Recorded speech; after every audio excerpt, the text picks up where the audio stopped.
Hello, welcome again in my YouTube channel, and this is Ankit Tiwari. And today we are going to discuss about topic respiration. जैसा कि हमने previous classes में study कर रखा है कि respiration होता क्या है। बड़ा कंफ्यूजन होता है बच्चों को कि रेस्पिरेशन और ब्रीदिंग में डिफरेंस क्या होता है। जैसा कि हमने पूछा है कई बार बच्चों से कि बेटा रेस्पिरेशन और ब्रीदिंग में क्या डिफरेंस है, तो बच्चे बोलते हैं just respiration is a phenomena in which inhaling and exhaling of air will take place. तो मेरे प्यारे बच्चों, ये गलत कॉन्सेप्ट है।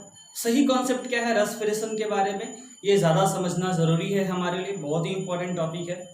तो चलिए फील करते हैं आखिर रेस्पिरेशन होता क्या है। तो respiration is a phenomena in which organism produce energy, है ना। रेस्पिरेशन क्या है, एक फिनोमेना है जिसमें ऑर्गेनिज्म जो है एनर्जी प्रोड्यूस करता है। अब वो एनर्जी ऑक्सीजन के प्रेजेंस में भी हो सकती है और वो ऑक्सीजन के एब्सेंस में एनर्जी प्रोड्यूस हो सकती है।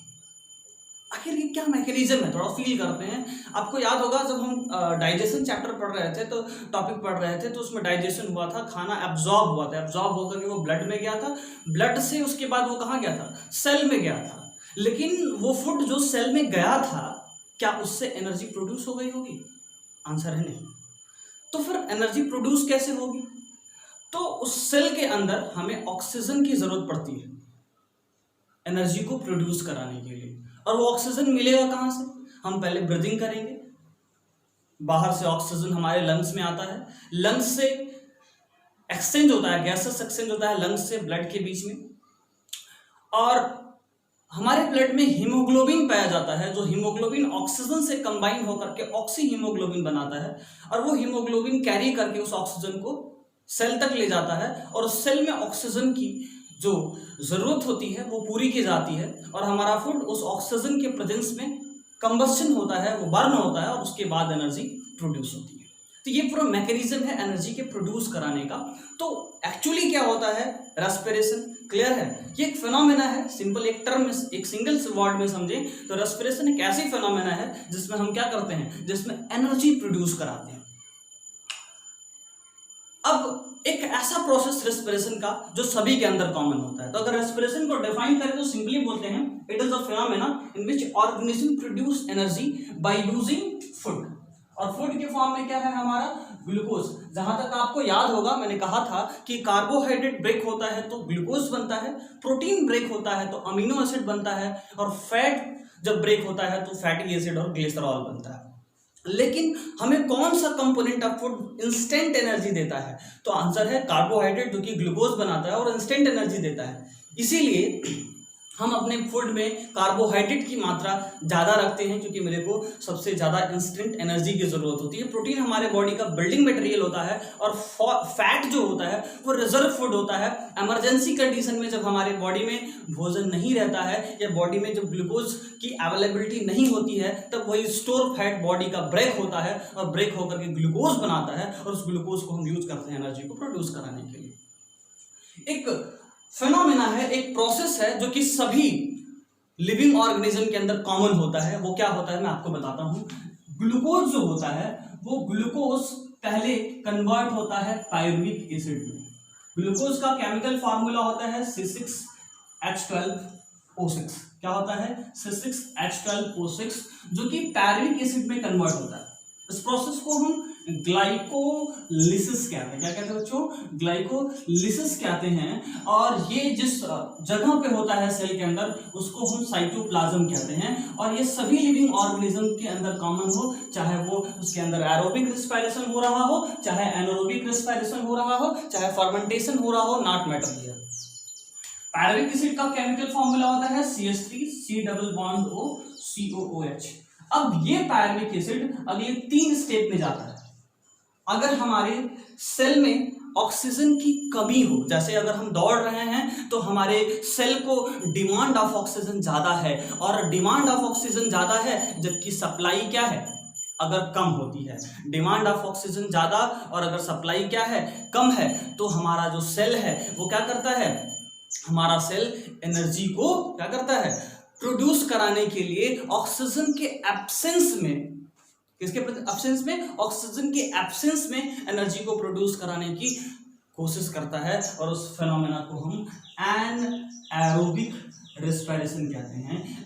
एनाएरोबिक रेस्पिरेशन वो है जब हमारे सेल को क्या ज़्यादा डिमांड ऑफ ऑक्सीजन है और उतनी सप्लाई नहीं है तो कमी हो जाती है, लैक ऑफ ऑक्सीजन। एब्सेंस कहने का सेंस क्या था, हमें ऑक्सीजन की कमी हो गई। लैक ऑफ ऑक्सीजन और एब्सेंस ऑफ ऑक्सीजन दो अलग अलग बात है। तो जब लैक का मतलब होता है हमें जितना जरूरत था उतना नहीं मिला, ठीक है, समझ में आ रहा है। तो anaerobic respiration lack of oxygen के प्रेजेंस में होता है, जिसमें पैरविक एसिड क्या होती है, लैक्टिक एसिड में कन्वर्ट हो जाती है, और लैक्टिक एसिड का केमिकल रिप्रेजेंटेशन होता है CH3COH HCOH। This is lactic acid, clear. और ये जो लैक्टिक एसिड है वो हमारे कोर में डिपॉजिट होती है, और कोर में डिपॉजिट होने के चलते ही हमारे जो मसल में पेन क्रिएट होता है। समझ में आ रहा है।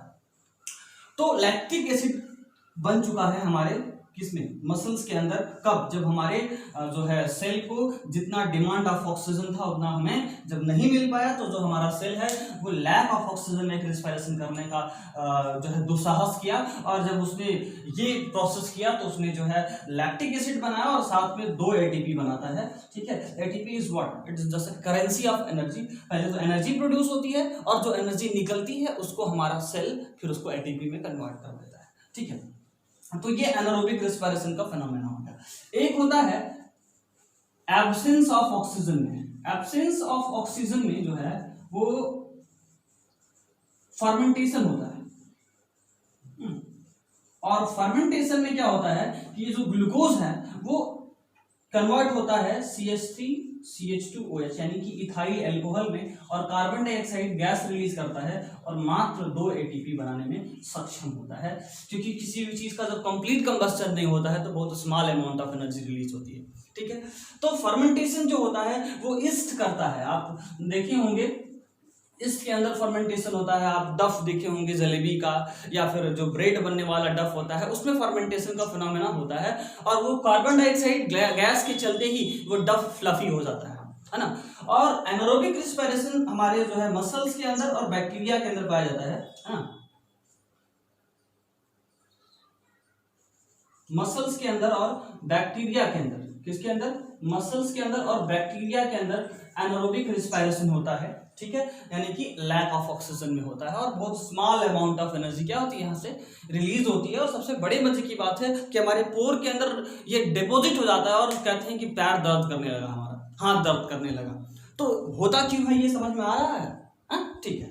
अब अगला जो हमें सिस्टम स्टडी करना है वो है एरोबिक रेस्पिरेशन।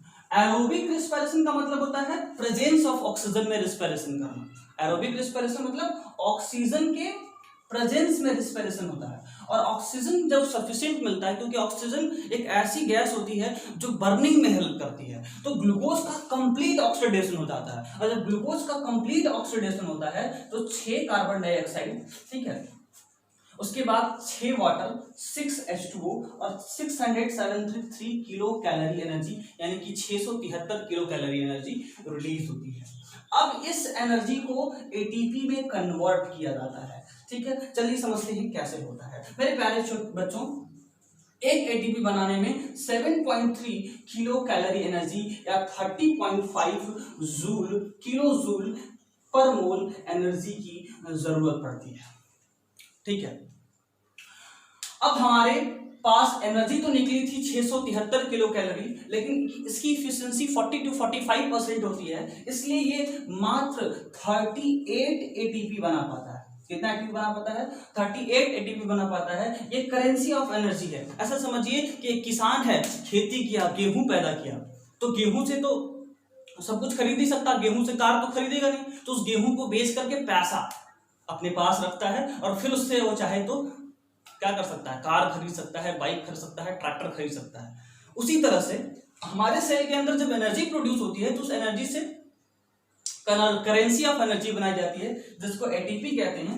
ATP जो है वो बनती है ADP प्लस इनऑर्गेनिक फॉस्फेट। जब एनर्जी लेता है, इस एनर्जी के प्रेजेंस में क्या करता है, ये एनर्जी जो निकली है उसके प्रेजेंस में वो ATP बनाता है, ठीक है।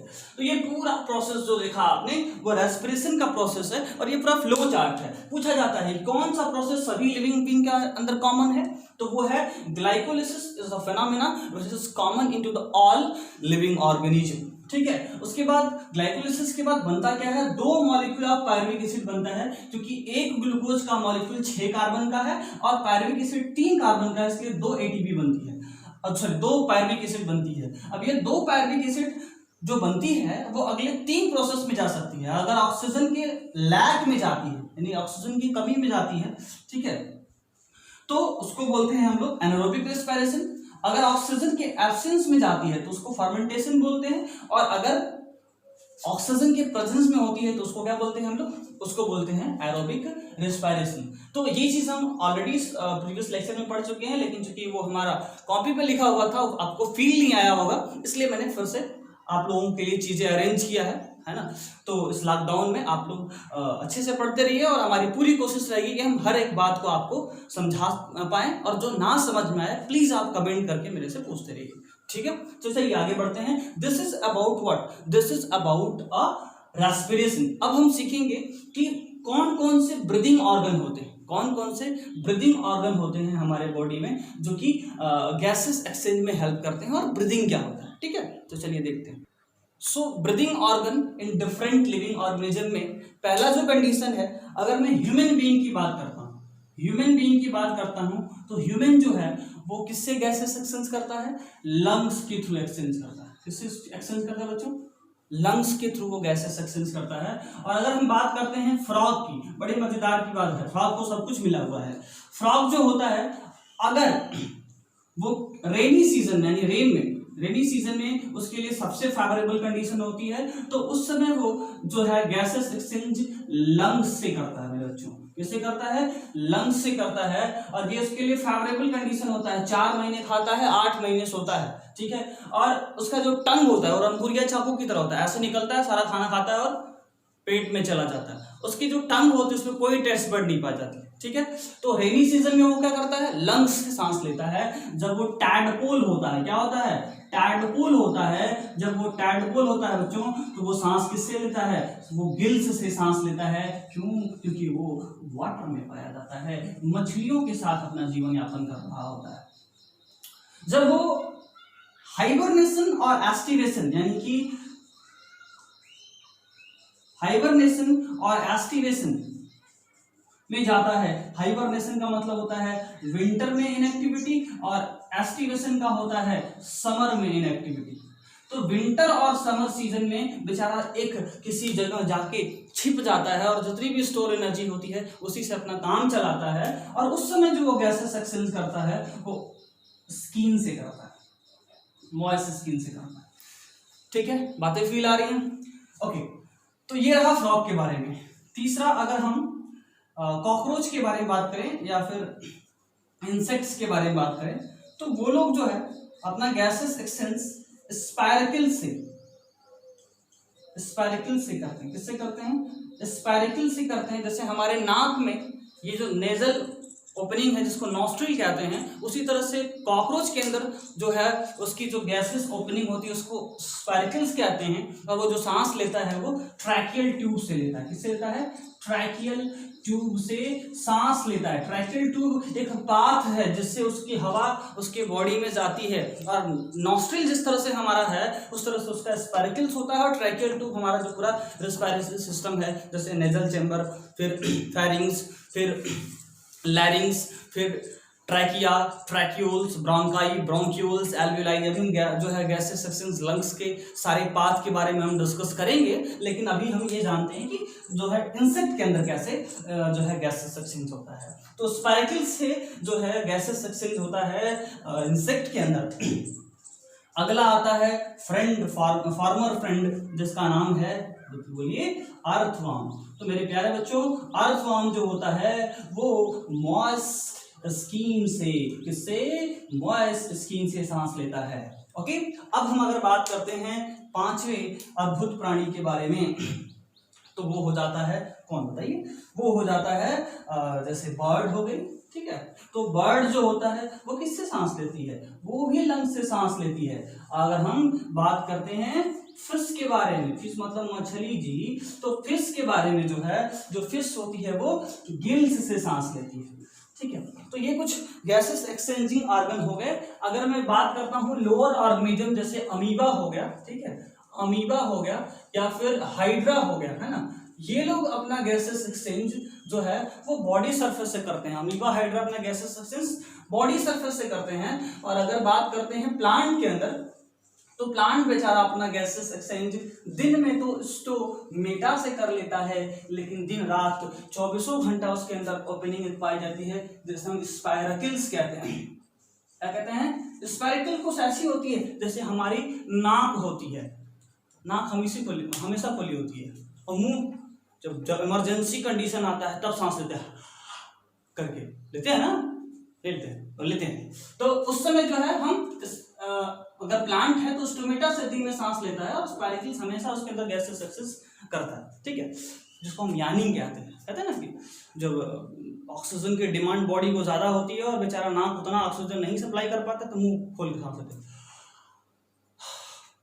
हैं ना। तो ये चीज क्या है, वैसे ही प्लांट के अंदर गैसेस एक्सचेंज करने के लिए स्पायरकल 24 घंटा, और जो स्टोमेटा वो होता है वो कभी कभी मतलब दिन में खुलता है, ठीक है। तो this is about gases exchanging organ. अब उसके बारे में अगर हमने सीख लिया तो अब सीखेंगे कि हमारे अंदर जो पाथ होता है किसका, ह्यूमन बीइंग के अंदर जो पाथ होता है गैसेस एक्सचेंज का, वो क्या होता है। चलिए फील करते हैं, आइए सीखते हैं वो क्या रहा है। देखिए बच्चों, जो हमारी नाक है वो ओपनिंग है, ठीक है, मान लीजिए कि हमारी नाक है। मेरी तो डायग्रामेटिक सिस्टम बहुत अच्छा नहीं है, इसलिए आप चीज़ों को बस फील करिएगा, ठीक है। बायो का टीचर तो जरूर हूँ, लेकिन उतना अच्छा डायग्राम नहीं बना पाता, ठीक है। तो देखिए जो ओपनिंग होती है वो होती है हमारा नॉस्ट्रिल, ठीक है। नॉस्ट्रिल जो है अगले जिस पाथ में खुलता है उसको हम नेजल चेम्बर कहते हैं। ये नेजल चेम्बर अगले जिस पाथ में खुलता है उसको हम फेरिंग्स कहते हैं। फेरिंग्स कहते हैं। ये pharynx is a common path for food and air.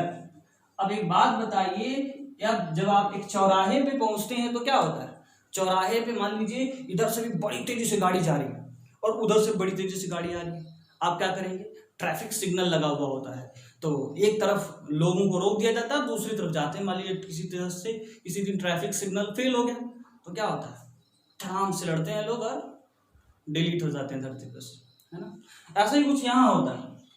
अगर गलती से फूड और एयर दोनों एक साथ अगर पहुंच गए हमारे कहाँ, फेरिंग्स में, और गलती से एयर वाले ट्रैक में पहुंच गए तो हम डिलीट भी हो सकते हैं। इसीलिए भगवान ने इस चीज को बैलेंस करने के लिए हमारे पास एक सिस्टम बना रखा है। ऐसा जैसे मान लीजिए ये है फेरिंग्स और यहां से एक सिस्टम क्रिएट होता है। ये फूड वाला पाथ है जिसको फूड पाइप यानी ओसोफेगस कहते हैं। डाइजेशन चैप्टर में मैंने बहुत अच्छे से एक्सप्लेन कर रखा है, ठीक है, और फिर एक्सप्लेन कर देंगे इन फ्यूचर, ठीक है, क्योंकि अब जो हमने कॉपी पे पढ़ाया था तो आप लोगों को, मेरे को जैसा लगता है, बच्चों ने कहा सर आपका लिखा हुआ समझ नहीं आता है, तो हम आप लोगों के लिए कुछ चीज़ें अरेंज करके फिर आपको फेस टू फेस नजर आने की कोशिश किया है, ठीक है। चलिए फील करते हैं। This is a food pipe और यहाँ से भोजन जाएगा। अब यहाँ पाया जाता है लैरिंग्स, यहाँ पाया जाता है लैरिंग्स बॉक्स, और इसी के ऊपर एपिग्लॉटिस नाम की एक स्ट्रक्चर पाई जाती है। और ये जो एपिग्लॉटिस है ना, it is a traffic police. क्या है, ट्रैफिक पुलिस है, जो कि अगर हवा आएगी, खाना आएगा तो एपिग्लॉटिस क्या कर देगी, हवा को बंद कर देगी, ठीक है। और हवा तो हमेशा आती है, खाना कभी कभी आता है। तो जब खाना आएगा तो ये वाला पाइप क्या करता है, ये वाला जो पाइप है इसका पाथ बंद हो जाता है। कैसे बंद हो जाता है, उसके ऊपर एपिग्लॉटिस जाकर चिपक जाती है, और जब खाना चला जाता है तो फिर खुल जाता है, फिर सांस लेते हैं, और क्या, तो फिर सांस ले लेते हैं। तो it is a mechanism of exchanging here gases here. तो एपिग्लॉटिस क्या करती है, इट्स अ ट्रैफिक पुलिस, ये ट्रैफिक पुलिस है ना, जो क्या करती है, एक तरफ से जब फूड चला जाता है तो हवा को जाने देती है। बचपन में हमें याद है मम्मी कहती थी हमारी कि बेटा, अभी भी कहती हैं, बेटा खाते समय नहीं बोलना चाहिए, क्योंकि अगर खाते समय बोलेंगे तो भगवान नाराज हो जाएंगे, ऐसा कुछ नहीं होता है, नाराज तो हो ही जाएंगे ना, चले जाएंगे ऊपर।